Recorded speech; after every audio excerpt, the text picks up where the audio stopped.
Good morning, જય શ્રી કૃષ્ણ, જય યોગેશ્વર, જય દ્વારકાધીશ, હર મહાદેવ. તો અત્યારે વાગ્યા છે રાઈટ 10. આજે બહુ લેટ થઈ ગયું મોર્નિંગમાં, કારણ કે પ્રિયાંશ છે ને થોડોક રહેતો નહોતો. આજે મોર્નિંગમાં જઈને થોડું અહીંયા બહુ જ જીદ કરે, એટલે હવે નીકળવું છે. મેં કીધું આપણા ઘરે, મેં કીધું જતું રહેવું. મમ્મી કે રોકા, મેં કીધું નહીં, મારે નથી રહેવું, કારણ કે અહીંયા તો બહુ જ તોફાન કરે, જીદ કરે, કારણ કે બધાને જોવે ને એટલે. અને આ દેશમાંથી ચણા અને ટમેટા અત્યારમાં આવી ગયું છે, રીંગણ ને. કોઈને લેવા હોય ને તો કહેજો. મમ્મી કેટલા ને કિલો? લીલા કાંદા હોત ને બહુ ઓછી ધોઈ કાંદા લસણ છે. અરે આવડું મોટું થઈ ગયું છે. તાર ગાંઠિયો બેસી ગયો. મમ્મી આમાં ન લવાય તો. આ લસણ છે હો, સોરી કાંદા નથી, મને તો સ્મેલ ન ખાવતી. તો હવે આમાંથી જોઈ મમ્મી આપણને આપવાના છે. અને અંકિતા બેન આ મને લાગે સારી કોઈ બાટશે ને તો એ પૂરું થાય. જે હમણાં એક બસકું એનું કરે, ઝાઝો સામાન થઈ જાય. મોટી ગાડી લઈને આવવું જોઈએ. શું આ તો કપડાં ને સાડીઓ ને આ બધું શાક ને એવું વધી ગયું. ઝાઝું થઈ ગયું. મમ્મી રીંગણ બહુ મસ્ત છે. રીંગણ કેટલા કિલો દેવાના? એટલામાં પ્રિયાંશ ને મામા બે આવ્યા. પ્રિયાંશ ને ટાટા લઈ ગયા હતા. તે શું લાવ્યો? હે બતાય તો હું લાવ્યો? જેમ્સ બહુ સારું કર્યું. નથી ખાવાનું, એ તો બહુ ભાવે છે. કા તને? હું આ હવે ગોતે છે ક્યાંથી કાઢું નહીં. પ્રિયાંશ 2 સેકન્ડમાં જેમ ખાઈ ગયો ને હવે કાગળ એને માસી લેવા જાય. લે માસી કાગળિયો. ના જેમ્સ છે, ખાઈ જા. કે આમાં હું કાગળિયો છે. આલે ગયા થયા ને 11:15 એટલે 11 વાગે અમે પહોંચી ગયા હતા રિટર્ન. પણ આવીને બધું હરખું કર્યું. અને આ ભાભી છે ને ફ્રી જ ન થાય. છોકરાને તૈયાર કરીને મોકલા.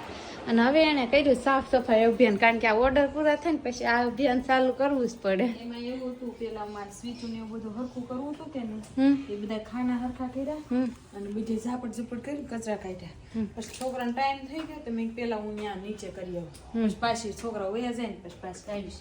એ તેમ જ હોય ને. આ સાફ સફાઈ હવે હમણાં ઓર્ડર હવે છે ને સિઝન થોડીક ઓછી થઈ જાય એટલે હવે સાફ સફાઈ કરી લેવાય. અને આમથી વાળ તો હજી તો સારું છે. એમાં બેડની નીચે પંચ મૂકેલા છે.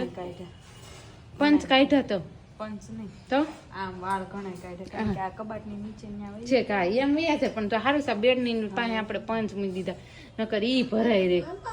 મમ ન કરું. હાલો હવે હું પ્રિયાંશ નીચે જાય છે. ખાવા તો ભજીયા ખાવા તો બોલાવો છે. સાફ સફાઈ અભિયાન અહીંયા ચાલુ છે ને તો ઈ કરે. નકર આ પ્રિયાંશ છે ને હમણાં બધું હખે વખે કરી નાખશે. તો અરે હખે દખે બધું પૂરું કરી દે. હગે વગે. હા તો મશીનમાં કપડા હશે કે પૂરા થઈ ગયા? મશીનમાં એમાં એવું છે કે મેં ચાદર નાખી છે અને સ્વેટર નાખ્યા છે બધા. આ પાછળ 3 સ્વેટર અમારે બેયના ટીંગાતા હતા તે ઈ નાખ્યા છે. એમ નાખ્યા છે. હમણાં લઈને ગઈ નીચે. તે ઓનલાઈન ન નાખી દેવાય નીચે કબાટમાં આવ્યું નું ને? નથો હમાય એમ નહોતા છે, નકર નાખવા હતા નહોતા હમાય એમ. મેં કીધું બીજો રાઉન્ડ કરશું પપ્પાનું ને છોકરાઓનું. હા ઈ બધાનો જે બાકી છે એ બધાના નહોતું હમાય એમ. નકર તો ઈ તો ન જમાય ને ઝાઝા થઈ જતા હોય પછી બધું ન્યાન એમને ચોટી જાય. મને બાવા બતાવે બતાવ્યો હું જે આજ હમણાં હસ્તી ને બધા આપણે બાયું એ કે મેં ગયા રવિવાર સાફ કર્યું. મેં કીધું ગમે એટલું સાફ કર્યું, ધૂળ એટલે આવે ને. સવારમાં નીચે બજી લીધા, પછી અહીંયા આવીને મને અહીંયા આવીને ઉપર કપડા મૂકીને આવીને તો મને કે જો અહીંયા બાવો છે, અહીંયા બાવો છે. મેં કીધું આ ભાઈ અહીંયા કાલ આ તો મેં આજ લીધા હો કે કેબિનમાં બધે એના ગેપમાં કાલ મેં ત્યાં જ લીધા તે પરમ દિવસે ગઈ ત્યારે. આ સ્પ્રે આરે જાવું પીડું હું વાગ્યું કોની વખત ભટકાણું. 3:30 વાગ્યા ને મને એમ થયું ને કે ઊંઘ નહોતી આવતી, કારણ કે પ્રિયાંશ આજે સૂતો છે એમના મોટા મમ્મી સાથે. તો મેં કીધું લાવને શું કંઈક કરું, ફ્રી હતી ને તો એટલામાં મને યાદ આવી ગયું કે ગોળ કેટલા દિવસથી સૂક્યો છે. તો મમ્મી ગયા હતા ને ત્યારે અમે આવી રીતના અડધું પેકિંગ કર્યું હતું કોથળીમાં. આવી રીતના પેકિંગ કરીને ગોળમાં એટલે એહરેને આ સ્ટેપલર મારીને એકદમ સરસ મજાનું. તો આવી રીતના હવે આટલું ભર્યો અને હજુ આટલો બાકી છે ફૂંકવેલો. આપણે ગોળ ભરી દીધો પેક કરી. હવે ગોળને પેક કરી દેવો. હવે આ ડબ્બો એકલા હવે ખાટલી જ નથી ઉતરી, પણ હવે માળીએ ચડાવવાનો પણ એ નહીં ચડે. તો એટલામાં યાદ આવી ગયું પાછળ પપ્પાને ઘરેથી ઊંડાવી દીધી. તાની શેકી નાખું, નકર આપણે બગડી જાય. ઓલરેડી છે જ પાકી જ ગયા છે તો જો નહીં શેકું તો હાવ પાકી જાય એટલે વિચાર એવું આવે છે થોડો શેકી નાખું. આ સૈણા શેકા ને હવે ફોલવાનું અભિયાન ચાલુ કર્યું છે, પણ અહીંયા કાંઈક ખાવાનું અભિયાન ચાલુ થઈ ગયું છે અને કેટલા જ ખાઈ લીધા છો. હવે માપ રાખજે પ્રિયાંશ તું પછી પેટમાં દુખશે. પ્રિયાંશના મોટા મમ્મી એને મનાવે છે કે હાંજે તું માર ભેગો હુઈ છે, દીદી ને મમ્મા બે હુઈ જાય, પણ ઈ મને નથી લાગતું કે મીમી વગર હુઈ. બપોરે થઈ ગયા મીમી ભલે રૂમમાં રૂપી આપણે બે હુઈ જાય છું ને આપણે રૂમમાં હો ને પિયો તને પૂછે મોટા મમ્મી પ્રીતમ પ્યારે તો હાંજે મોટા મમ્મી ના રૂમમાં હુઈ જાય છે. હો તું હું બેબી બેબી બેબી ભેગું હુસ કેમ બીબી જવાની છે ટાટા નથી જવાની. તું ટાટા જવાની છો આયુષ મામા ઘરે મને વાલી વાલી કરતી વાલી વાલી તાજુ તાજુ લઈ તો સૈણા ફોલવામાં નહીં નકર પૂરા નહીં થાય. શેકાઈ ગયા પછી હવે ફોલવામાં વધારે વાર લાગે. શેકવા થયેલા પણ ફોલવા આગળ હવે ફોલી નાખવી થોડા. સેતુબેન ને ક્લાયન્ટ આવી ગયા તો રેડી પણ કરી દીધા. તો વયા હોત ને ગયા રેડી થઈ તો હેલી વાત છે. અને ઓલા લઈ આવ્યા સ્વેટર ની ધાપ સ્વેટર તો ભૂલી ગઈ ઈ વાંધો નહીં ત્યારે ફોન માં વાત કરતી હતી તો સ્વેટર ભૂલાઈ ગયા ને ચાદર ને એવું બધું હિંકી લીધું કપડાને છે. એ કાંઈ કે આ બાજુ આવ્યા છે એટલે મારા આવ્યો ફોન. તમે બપોર વચ્ચે જેના ફોન ન ઉપાડ્યા ને બધાના મારામાં આવ્યા. એ તો ઓલું એક્સટેન્શન લેવા આવ્યા બસ. પછી નીરુ કાંઈ કે ના બે વખત ફોન સારું કર્યું. નકર તો હું એમ જ કરું બપોર વચ્ચે સાયલેન્ટ કરી નાખ પછી આ જાગ્યા છે. બહુ વાગ વાગ કરે તને ખબર બપોર વચ્ચે બહુ જ વાગ. હા તે એટલે જ મેં પછી હું સાયલેન્ટ કરી નાખું. પછી મને પિયન વગર ઊંઘ ન આવી ને મેં કાર્યક્રમ અહીં નીચે ખસકાવ્યા. હા પછી હું નીચે આવીને પેલા ગોળ ભર્યો. ગોળ ભરીને પછી સણા શેકા. એને જબલામાં જ ભરવાના હતા એમ. હા મમ્મીએ કીધું તું. મમ્મી કઈ નથી ગયા હતા કે ભર દેજો એમ નવરા થાક. કઈ ત્યાં નવરી હતી ભરી દીધો. પછી ડબ્બો ચડાવવાનો એકલા ચડ્યા નહીં. અહીંયા જો સૈણા ફોતરું હતું સૈણું ખવાય. હું જ્યારે 7મા ધોરણમાં આવીશ ને પીયુ સિનિયર ભણાવીશ ને તું ટીચર બનીશ જુનિયર ને હશે ને જુનિયર ત્યારે હું 8મું તો તું ટીચર બનીશ ને. તું કેટલા મશ ઈ કે મનું ખબર એને કાઉન્ટ નથી એ અંદર લઈ જા આઈને એને કામ ઝાપી રહી લાલ બોલાવે છે. અરે વ્હાઈટ કો લેના है व्हाइट को જાઓ મારે લેવા તા એ જો ટોળી નાખ ધોળોમાં ઈ લઈ લે હયું. પીળી લાલ ને બોલાવે ને વળી લાલ સૈણા દેવા જાય ને હવે એમાં ઢોળા હવે પીળી પાછી સૈણા વીણશે. એ બેસો એક મન વસ્તુ યાદ આવી લે ચણા ખાવસ નહીં તારે એમ કેવાનું કે ગોળો શું તો સેના ખાવ એમ કેવાનું. હાલો ફરી લે ગયો. ચણા ખાવસ હું કાંઈ ઘોડો છું સૈણા ખાવ. તો બિસ્કિટ ખાવા છે હું કાંઈ કૂતરું છું બિસ્કિટ ખાતું. હા બિસ્કિટ આલે તારે એમ કેવાનું તો બિસ્કિટ ખાવા છે હા બિસ્કિટ હાલે. તો તું કઈ કૂદતી છો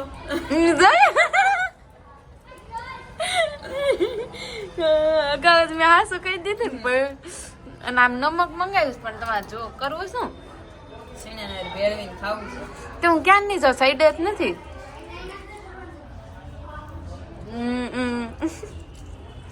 બે નાખવા પડે ને તો વધારે સારું લાગે.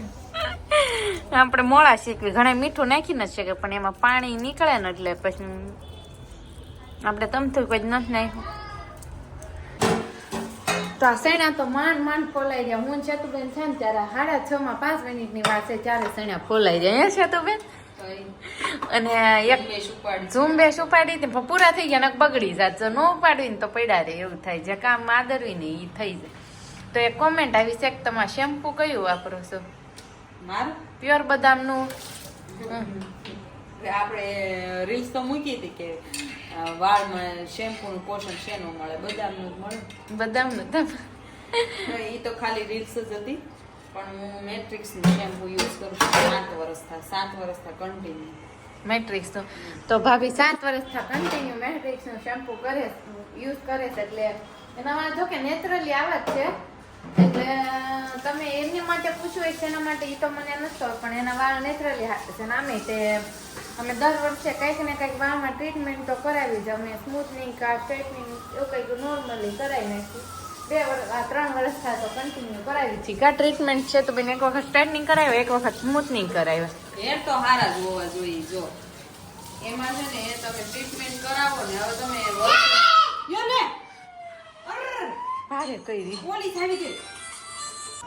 હેરની ટ્રીટમેન્ટ કરાવવી જરૂરી છે. એટલે એમ નથી કહેતા કે સ્મૂથનિંગ કરાવો, કેરાટિન કરાવો કે એવું કરાવો તે ફરજિયાત, પણ તમે ટાઈમે હેર કટિંગ કરાવો ને તોય તે તમારા વાળનો ગ્રોથ વધે. કારણ કે તમે નીચે રફ થઈ ગયા હોય વાળ, તમે છૂટા રાખતા હોય, પીછડું રાખતા હોય, પછી તમે જે માથે ઓલું બંબુડું બાંધી દો, એના કરતા છે ને તમે વાળ ખુલ્લા રાખો.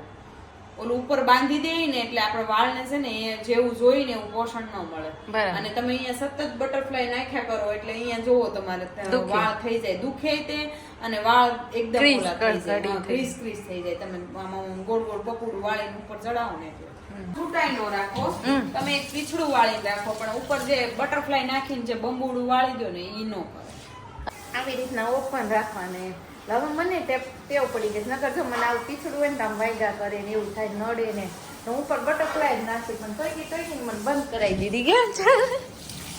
નકર મને તો સ્ટાર્ટિંગમાં મારે એક દિવસ એવું ન હોય જેમ વાળમાં મારા બટરફ્લાય ન હોય. વાળને હેરને નીચેથી જેમ કટિંગ કરાવો ને એમ ગ્રોથ વધે, કારણ કે તમારા ફાટેલા રફ હેર હોય એ બધા નીકળી જાય. બરાબર છે. એટલે ગ્રોથ ઓટોમેટિકલી વધે.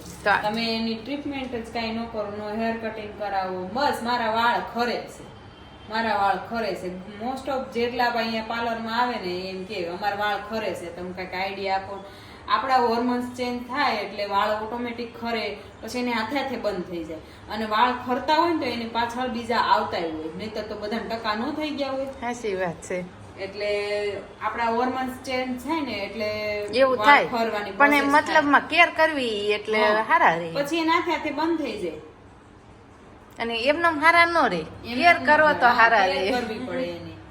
જોઈ ભાભીએ કહી દીધું આજે છે ને પ્રોગ્રામ એવો છે કે કઈક બહાર જાવી કે હવે કઈક ઘરે સારું બનાવી નક્કી નહીં, પણ કઈનું કઈ મૂડ બનતું નથી. 4 જણા એમાં કાલે ભાભી એકલા ને ગોપનાથ જમવા આવ્યા હતા, તો કાલે કેટલી આઈટમ બનાવી હતા 4 જણા, અને તોય તે કેટલું બનાવવાનું થયું આપણે આજે ભાભી આપને કહે છે. તો કાલે કેવું કર્યું ચેતુબેન સાંજે તમારું? તો પેલા જો ચા બનાવી 5 વાગે, ગોપનાથ આવ્યા તો ચા બનાવી. પછી કાલે પૂનમ હતી, મારે પૂનમ હતી એટલે હું સત્યનારાયણની કથા કરું, અને કથા કરીને અને ભગવાનને શીરો ધરાવવાનો હોય તો એ કર્યું. પછી ગોપનાથ કે મારે શાક ને ભાખરી ખાવી છે, તો એ સબ્જી લેવા ગઈ અને એને આટલું શાક ભાખરી બનાવી. તો છોકરાઓ કે અમારે ભજીયા ખાવા છે, તો એ બધો મસાલો લાવી હતી હું, મેથી ને એવું. પછી એ બધું વીણ્યું અને મેથી ને એ બધું ભજીયા બનાવ્યા, અને પછી વાર્તા ને એવું કરવી એટલે વાર તો લાગે જ. સાંજે દિયાત વાર્તા કરવી એટલે વાર લાગે. વાર્તા ને એવું કરીને પછી જમવા આઈટમ વધી ગઈ હતી. કાલે તો ભજીયા બનાવ્યા, શીરો બનાવ્યો, શાક બનાવ્યું, ભાખરી બનાવી, હળદરવાળું દૂધ બનાવ્યું. હું 9 વાગે નવરી થઈ. તો કાલે તમારે શાક લેવા જવાનું છું, કેવું કર્યું સફર? શાક લેવા ગઈ હતી ને તો હું થાકી ગઈ હતી સાંજે. પછી ભાઈ કે હાલ બાર આંટો મારવા લઈ જાવ, એમ નહીં હું આ શાક લેવા ગઈ તું થાકી. કેમ કે ભાભી શાક લેવા ન જાય કોઈ દિવસ. ઓલા ભાઈ કે ઈ કે કિલો ઈ કે કર દો ને કે એમ કે બધી વસ્તુ ત્યાં. તો મેં એને આપ્યું શાક, કે મન કે બેન કે આમાં હજી ઘટે છે એમ. તો મેં તો હવે હું નાખશું, તે મેં પાછું એક રીંગણું નાખ્યું. તો કે બેન હજી ઘટે છે, મેં એક કાકડી નાખી. કે બેન તમને કિલોમાં નથી ખબર પડતી કે એમાં તમે કોઈ જાણ નહીં ને, એટલે હવે અમને ટેવ જ પડી જાય. હું ગમે ત્યાં જાણ એટલે ગમે ત્યાં વજન કરો એટલે માપ કિલો જ આવે, કારણ કે આટલો ટાઈમ થાય. મારે સ્ટાર્ટિંગમાં મને શાક અંદાજ ન હતો કયું સારું કયું નહીં સારું, કેટલું કિલો થાય કયું લઉં. હવે આમ અંદાજ આવી જાય, એમ ખબર પડે કે આ વસ્તુ સારી છે, આ લઈ લે. કિલોમાં 500 માં આપણે આપ્યું હોય ને એમાં ઓછું અંદાજ ન આવે, કા વધી જાય. મરચા લીધા ને તો એમાં વધી ગયા. બોલ હું મારા સ્ટાર્ટિંગમાં ઈ, કારણ કે હું તો મારા પપ્પાને ઘરે જ નહીં કોઈ શાક લેવા મમ્મી જ જતા હતા, અને અહીંયા મમ્મી પછી મોકલવા માંડ્યા હતા. હવે ધીમે ધીમે ન, અને હવે તો મજા આવે. સ્ટાર્ટિંગમાં કંટાળો આવતો, ગમે નહીં ને એટલે લેવા જાવી તો નો મજા આવે કારણ કે નો ખબર પડતી હોય ની વસ્તુ કામ કરવાની થાય નો જ મજા આવે ધીમે ધીમે બનાવી દો બાકી લેવા જવાનું હા સેતુબેન ગમે ત્યારે હાલમાં 10 વાગે ઘટતો ને લેવા ન જાય બનાવી દે લેવા જવાનું કામ મારું બનાવવાનું કામ ભાભી મને કયો નહીં બનાવી દઉં જેટલી આઈટમ કયો ને એટલી બનાવી દઉં પણ લેવાનું અમને આવી રીતના હોકેલું ગમે ત્યારે છે ને કઈક વસ્તુ બનાવવાની હોય ને એટલે મમ્મીને છે ને લિસ્ટ બનાવી દઉં મમ્મી લઈ આવી હું બનાવું અત્યારે હું લઈ આવી દઉં ને તમે બનાવ મતલબમાં ભાભી તો જાય જ નહીં લેવા પણ ન હોય એટલે લઈ આવે ખરા પણ એમ કે અમારે મને માર પાર્લર ની વસ્તુ લેવા જઈ ને તો એટલો કંટાળો આવે ઘરની બહાર નીકળવું ને મને કંટાળો આવે લેવા જવાનું પણ ક્યારે બપોર તમને ખબર તો છે ને જમ્યા પછી હા અને એમાંય તે તને ખબર નહીં કે તાર ભાઈ ને સાંજે બાર આંટો મારવા જવા જોઈએ હા અને મને ન ગમે હા એ તો છે મને તો ગમે પણ હવે હમણાં મને છે ને રાહુલ વગર થોડું ગમતું નથી કેવું મારો મેસેજ છે ને રાહુલ બધી ગમતું નથી હવે હવે આવે તો સારી વાત સાચું મને સાચી નથી ગમતું બોલો મને તેમ લાગે 10 દિવસ વહી ગયા મારે કારે રહી કે નહીં રોજે અને તમે માનો ને તો 4 અમે મેરેજ પછી ના એવું નથી બન્યું કોઈ દિવસ મૂકીને જાય એવું હજી અને આ જાજો ટાઈમ થયો 4-5 દિવસ થાય હા એટલે મૂકીને મને ગયા હોય તો આદત વધારે પડી ગઈ છે. આદત પડી ગઈ પણ તોય એમ થયા કરે થાય તો ખરા જ એમ જાજો અત્યારે 7 વાગી ગયા ને અમારા વ્લોગ નો એન્ડ અહીંયા જ છે તો હવે કાલે મળીશું નવા એક દિવસ સાથે તો બધાને ગુડ નાઇટ જય શ્રી કૃષ્ણ જય યોગેશ્વર જય દ્વારકાધીશ અરર મહાદેવ તો તમે અમારી ચેનલ પર નવા હો ને તો સબસ્ક્રાઇબ કરી લેજો તેથી તમને દરરોજ અમારો વ્લોગ કન્ટિન્યુ મળતા રહે અને લાઈક કરો શેર કરો અને કોમેન્ટ કરવાનું તો ભૂલતા જ નહીં